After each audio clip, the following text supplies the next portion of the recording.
Thoughts on 2024? Survive in advance, just like every tournament competitor. All right, Sherry might not get the sports metaphor, but we're going to go with it anyway. This is the real story with Adam and Sherry. I'm Adam Hamalian, And I'm Sherry Hutchens. and this is where two broker associates with 35 years of experience talk about all things real estate.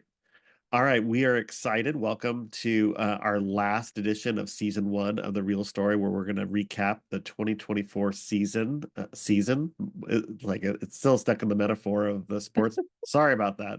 That's all right. And I'll get my yeah, basketball out. all right. And so yeah, we're going to recap both what 2024 looked like for the Hutchens Hamalian team. We like to refer to ourselves as Ash, Adam, Sherry, and then the H double purposes Yeah. Hutchens Hamalian. So the Ash year, and then just real estate in general. So start Yeah. off, Sherry, how were your holidays? My holidays were quiet. I spent them recovering from having surgery on December 4th. I don't want to repeat 2024. If we don't have to do that, I'll be very happy. Right. So we planned on, well, sort of planned on you having your surgery in December because it's Yeah. usually a quiet time of the year for real estate. Yes. Not uncommon for real estate agents to go from Thanksgiving to Super Bowl Sunday without a paycheck. That didn't happen. It was like Murphy's Law. Sherry plans a surgery in December and business happened. Yeah, I'm sorry. I know that you had hoped that it was going to be quiet so you could spend some time with your family and your kids who were home for the holidays. And that quite maybe didn't quite happen exactly the way you thought it was going to. No, it didn't Sorry. quite happen that way. I did get to spend adequate time with my kids. Okay, But good. the clients that we were working with in December are some of our I don't say our closest clients, but we like all our clients. But so it's We like like it all felt our like I clients. was spending time with my extended family, helping them Oh, buy, um, and missed you terribly. And thankfully you were available for advice and comments along oh, the way. So, thank you. but glad that you did not need to come into the office for the rest of the year. Was that relaxing or just like, hey, I had surgery. What can be relaxing? I don't know that it was relaxing. I was grateful for the time off. I didn't have a serious surgery, but it was serious enough that I needed to take some time to recover. Yeah, So, and yeah, now I'm just good as new, maybe better. yeah. I suppose it's a little bit of payback for when I had surgery earlier in the year, a hip replacement in April. So I was AOL for a month in the busiest time of the year, and you survived that. So I guess I deserve to work a little bit harder in December. I'm not sure you took a month off. I seem to remember that about 2 weeks in, you called me and said that you'd like to go along to a trip to Home Depot with me. And we were in the light fixture aisle looking for light fixtures for one of our listings. And all of a sudden, you weren't there. And I went looking for you and found you sitting on a stack of boxes at the end of the aisle. And I think Yeah. you said something like, maybe this wasn't such a good idea. Okay, I'll take Yeah, you it's home okay. now. Yeah, right, exactly. Position heal thyself. Yeah, we were definitely both of us needed to be a little have somebody tell us to work a little less. So Yes, yes. I was basically using that giant platform cart that they have at Home Depot that's meant Uh, for carrying the big items. I was basically using that like a walker. yeah, I should have just laid you out on it Yeah, and yeah. taken you to the car. Maybe I should have taken a little bit more time off. Well, I believe that's what your doctor said. Most Yeah. people take more time off than a couple weeks. I was like 2 or 3 months into rehab, going to physical therapy, and I was feeling pretty good about myself. And I'm looking around the PT room and thinking, I think I'm doing pretty good. So I asked my physical therapist. I said, well, just kind of how do you rate my recovery? And I was thinking he was going to say, oh, you're young and the rest of you is fit, and he goes, Yeah. well, honestly, you're below average. And I was like, what, below average? I'm not below average in anything. Yikes. And he said, and I said, well, just tell me what to do. More exercises, more leg lifts, more whatever it is. Just tell me. And he goes, rest more. Rest. Yes. Yeah. Well, your body kept telling you that, and you Uh, just didn't listen. well, the problem is, I mean, I'm not really a triathlete, but when you do things like triathlons, you push through a lot of pain, soreness, I should say. You should not Yeah. push through the pain. And sometimes it's hard to distinguish between this is something that is actually an injury and then you rest so that your muscles and joints can recover. And Yeah. so, yeah, so we had surgeries this year. But the good news is we actually ended up still doing a decent book of business. Um, Yes, it's not what I thought we were going to do this year based on how the year started out. yep, I mean, we've got all kinds of issues, as you know, everything from a change in how agents are paid, which we thought was going to be a much bigger deal than it turned out to be, yep. to high interest rates, more than twice what they were 3 years ago, and no houses to sell our poor buyers who want to buy houses. There's just no inventory out there. And So, don't forget the challenge around insurance, which really oh, was kind of a yes. wild card. Some properties it didn't make any difference, and other properties it was the whole difference. Yeah. It's almost like the real estate gods don't want people to have homes. Yeah, well, isn't that like hierarchy of human needs? Isn't shelter like second behind food or something? I'm not sure. Maybe it's even higher. So It's I'm pretty high. not sure about the housing gods. Yeah. Um, Yeah, so in as a typical year, we had the pleasure and joy of working with a whole range of clients, some investors, which are one mindset where it's really just all about the money, Yeah. a little less emotionally involved, and then you have first-time home buyers, which is tremendously fun to work with because they Yep. are like, puppies in the their big eyes. They don't know what they're doing. They don't know what questions to ask. I mean, they do know Yeah. some question to ask, but it's like they don't know what they don't know. And so being able, you feel like you have these precious children in your hands and you want to give them all the advice. And so you dole it out in ways that they can take it. And hopefully they make good decisions with your Yeah. advice. And felt like we had a couple buyers like that. We have And smart clients. yeah, and then we had a couple uh relocation out of the area clients, and so Hmm. they were needing to get on with the rest of their lives, and so that was great to be able to open up doors for them for their next chapters. Hmm. That was fun. Do you have Yeah, was there a favorite situation this year, a transaction that you thought um I mean, I know we like all our clients, but just anything that we do. Um, let's see, a favorite one. It was fun finding our client who moved from El Dorado Hills down to Rossmore something because she was so excited yeah. about moving to be closer to her kids. And I mean, every time we see her, she's just giddy about her new home and how much she loves it. Oh yeah, So that that one was fun. that was fun. It was Partially also what was fun challenging. Yeah, partially what was fun about that was her that client's granddaughter was the same age as my oldest daughter. So I've actually known the family for almost 20 years. They were in kindergarten together. So it's been Wow. fun to stay connected with that family. Well, and we sold her daughter a house a couple of years ago, That's not true. really Yeah. knowing that they were related. Yeah, and that was fun.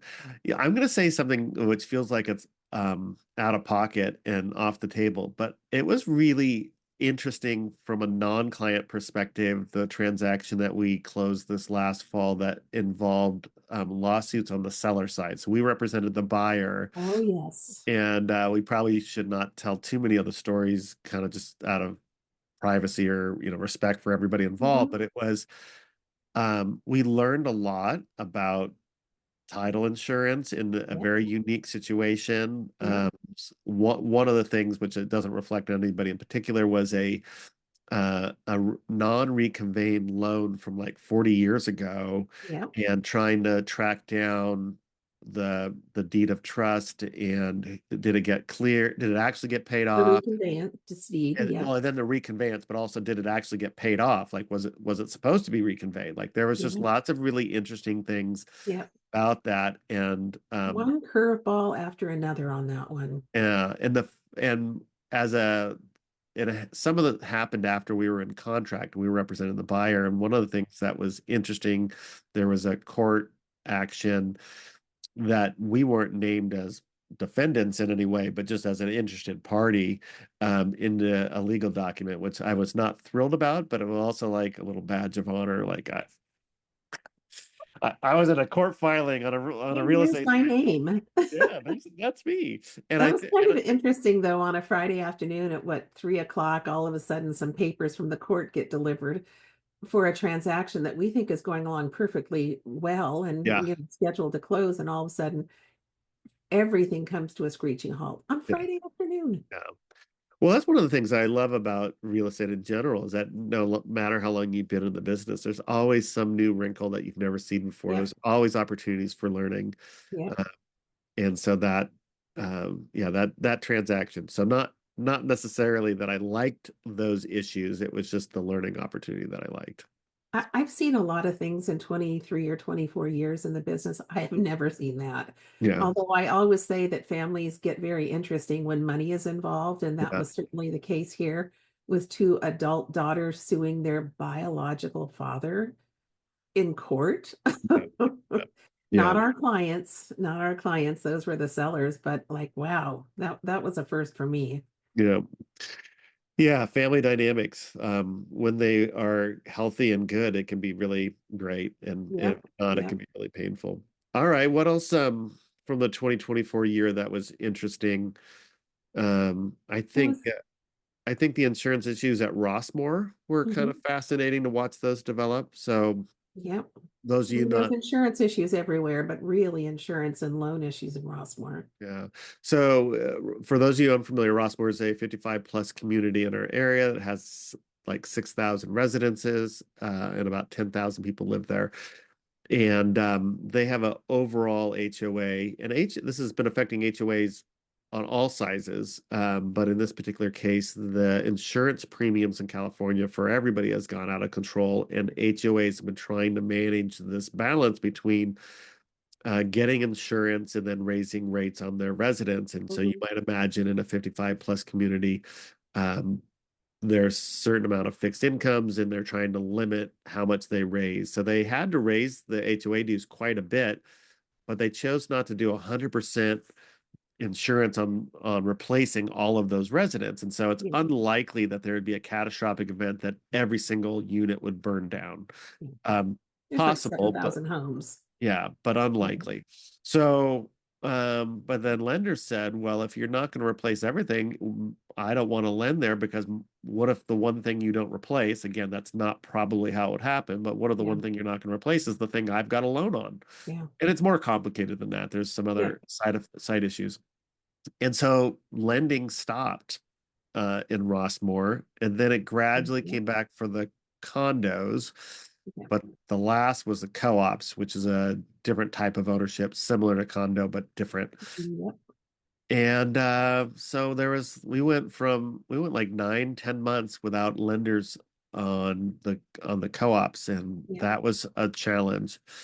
And the discussion we had at the marketing meeting we had this morning was agents are estimating values for co-ops, lower end co-ops went down as much as 10% in value in the last Oh, year. gosh, I think it was more than that. Yeah. I The think just overall 10%, but yeah. I think in aggregate, I think the houses that were move-in ready and somebody who had cash, like, yeah, I'll take that and they'll move in. Hmm. But it's the people that needed to get a loan, they just couldn't do it. And so with Yeah. less demand, the challenging units, even some nice units, just sat on the market. Yep. Yes, they did. And now the dues have gone up, or again, the coupon, we call it HOA dues outside the gate of Rossmore, but they've gone up about another $200 across the board. Yep. And they've already gone up from in the sevens into about 1,000 last year. Yep. So that's got to be taking, hitting some of these fixed income residents pretty hard. That's a Yep. lot of money Yep. Yeah. Yeah. in 2 years. So I guess the people who decided to not fully insure the property didn't think about what it would do, one, to property values out there. Well, I think, like I said, they had to balance out the need between, raising because it would have been another $300 or $400 to get Mhm. that last little bit of insurance. So Mm. that's what they're trying to manage. I think that they're doing their best.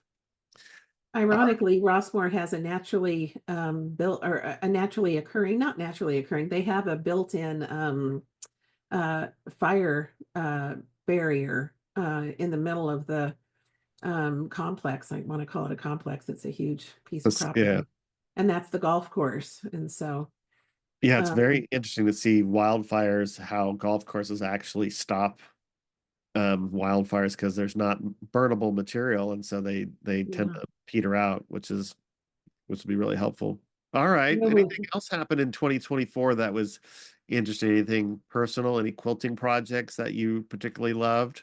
I would just like to finish something. Oh, sorry. I have Yes. lots of UFOs. I think I did finish one maybe 10 or 12-year-old UFO this year, which I was happy about. But if you're a quilter, you've always got a lot of projects going. I probably have 15 to 20 UFOs, and I learned at a recent quilting retreat that that is nothing in the world of quilters. One of our own clients, who is also a quilter, has something like 65 unfinished Oh quilts. my goodness. So I'm an amateur by comparison. Oh gosh, that would drive some people crazy to have that much unfinished work. So Yeah. do you just kind of peter out with interest, or is there a problem that you just, like, oh, I have to take that apart and redo it, and I don't want to do that, so I'll just fold it up and put it away? It could be all of the above. It could be, oh, I'm stuck and I don't know how to finish it, so I need to think about it for 10 years. Or I'm bored, or you went to the quilt store and saw some great new fabric, and it's a little shiny object. It's like, I got to have this shiny object, and Yeah. everything else goes by the wayside. So, yeah, it's a disease. What can I say? All right. Any How any about you? any particular projects that you're hoping to finish out of those UFOs in 2025? Well, since I was stuck at home for a month recovering, I worked on an EPP project, English paper piecing project. And I think that I'm just going to stay with it until it's finished. All right. So we'll It's see. been fascinating to see those little bits of paper and the geometric shapes, and it's just I'm very fascinated. I can't wait to see what that looks like. Well, yeah, all done by hand, 25 stitches per inch. So we're testing my eyeballs to see how long they're going to hold out. All right. Well, when we do this year-end wrap next year, I hope to see it hanging on the wall behind you. All right, we'll see what we can do. All right. How about you, Adam? You played some golf this year, maybe took a few lessons. How's it coming Yeah, along? yeah, I played some golf. I think that um I don't know, more personal project oriented was helping my younger kid graduate from college. Well, I didn't help Ah, them, but they yes. graduated from college, and then they In three decided years. in 3 years, and they decided to do a master's program in Scotland. So helping them get to Scotland was very interesting. Um, Yeah. they're a very competent, mostly self-sufficient adult, other than the finance part of it. So when I say I did anything, it means that I press send on the funds. But it's still fun to listen to them talk about what they're studying, and it's so clear that they're studying the right field. And then my other kid, this is their first full year as a self-employed, not self-employed, but employed person, self-sufficient. Yeah. And I think the only thing that they're on the payroll for is they're on our cell plan. And I don't imagine that changing anytime soon. But so it's like, oh, look, a little young adult paying their own bills, living in their own Wow. apartment, taking care of themselves. Wow. That's a And big accomplishment. yeah, so And doing it 3,000 miles away, all on their own. yeah, I always pictured I'd be the dad that would show up with my tools to fix the thing here and there, and I'm not going to get to do that. So Oh, well, not it, at the moment anyway. yeah, and the other kind of rude awakening is that the one in Scotland was home for the holidays for 3 weeks. That was nice, but we might not see them again, or they might not come back to California for a year. That's kind of, Oh, and that's assuming they come home for Christmas next year. Who knows? well, maybe you have to go visit. Well, that sounds like a deal. There could be I'm worse up for things that. than visiting Scotland. Yeah, there, yes. And um a funny thing about Scotland, the Scottish are very interesting. So Besides the fact that I can't understand a word they say. exactly. So, and there's a lot of modern politics that was born in Scotland. So, kind of the Presbyterian denomination has some deep Scottish roots, and Yeah. the representative government that we have here in the United States uh, comes from similar ethos out of that. I'm Mhm. unsure if they're a direct relationship, but um, so they can be very intellectual, very smart. Um, the advantage was that England would go conquer them, and they're like, we don't want that. This is a cold, dismal place. You can have it back, and they did that many times. But the Uh-huh. Scots are Yes. they're very hardcore, like gritty people. And, Fierce. and yet, when you think about their national animals, I mean, we all think about the Highland cow, which is really cute, but you know what their national animal is? No. The unicorn. Wait, what? Yes, their national animal is a unicorn. And You're making this up. and the next famous animal in Scotland, Oh no. What? Nellie, the Loch Ness monster. So these really smart intellectual people have chosen and then I guess kind of adopted the unicorn and the Loch Ness monster as the most famous animals that they have. Now explain that to me. Two things that do not exist. Yeah, I Maybe what I it's a think joke on the rest of us. I think the reality is that they probably said something different, but somebody else heard unicorn and Loch Ness monster, and so they just labeled that, pushed it back on them. So It's funny. anyway, that's I've been learning about Scotland because of my kid. I Uh, haven't been. I need to put it on my list. yes, exactly. So I don't know, 2025. Yeah, I hope to play some more golf. Yeah. I'm not very good at it, but I hope to get a little bit better now I that I think don't you're have to getting do parenting. better. Well, I feel like I did take a lesson or two this year, and it has made all the difference in the world. Good. And I think that coming back from hip surgery and not being able to play for a while, I dedicated some time to like learn how to actually play it instead of like what I've been doing since I was in college, which was really kind of Yeah. had no idea what I was doing. So Well, it's a good stress release, if nothing else, um, to get out there and, hit a ball and not think about real estate. yes. Well, so the funny thing about it is that my friends who I play with, they Uh-huh. know that if I'm having a bad day, if they ask me casually about real estate and I start talking about real estate, I relax and my golf game improves. Oh, that's ironic. Yeah. So, You talk about real estate and you relax. yeah. Well, I like what I do. You know what I mean? Like Yes. like there obviously are stressful things like being named in lawsuits, but Yes. helping people buy and sell their homes is incredibly rewarding. And while there Yeah. are other things that I could do that were rewarding, I do like what I do. And I Yeah. like being partners with you. It makes it easier Yeah. when you're not home Likewise. recovering for a whole month and I have to figure out how to do business by myself. And Yes, I heard someone in the office yesterday said that you ran your butt off for the whole month I was gone. So yeah, you I got must a have little been butt. visibly busy. Yeah, I got a little butt left, but yes, I was running pretty hard. I don't think she said exactly run your butt off, but All right. you were definitely, it was obvious that you were very busy. Yeah. Yeah. Well, any New Year's resolutions? Anything as we look forward in the 2025? Well, I don't usually do a New Year's resolution, but I think it's okay to say this year, let's see, stay healthy, don't have surgery, and sell a lot of houses. Yeah. All right. That sounds good to me. How about you? Um, yeah, I don't know that New Year's resolutions, but I think that looking for joy in the chaos. Yeah. And I what I mean by that is that one of the things we learned last year is there's a lot of things out of our control and to not be anxious about those things and identify what we can do. What are the things that we can do that Yeah.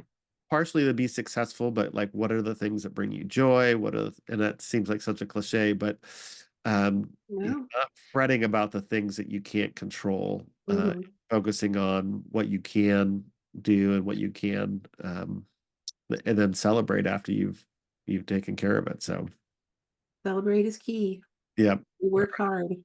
yep, yeah. All right. Any final thoughts before we log off as the last episode of season one of the Real Story? Have we been doing this for a year? When did we start doing podcasts? Well, it wasn't a whole year. I think we Okay. started, I think the first was March or April last year. So All right. we got about 30 episodes in the bank. All right, good. Let's keep doing it. They're fun.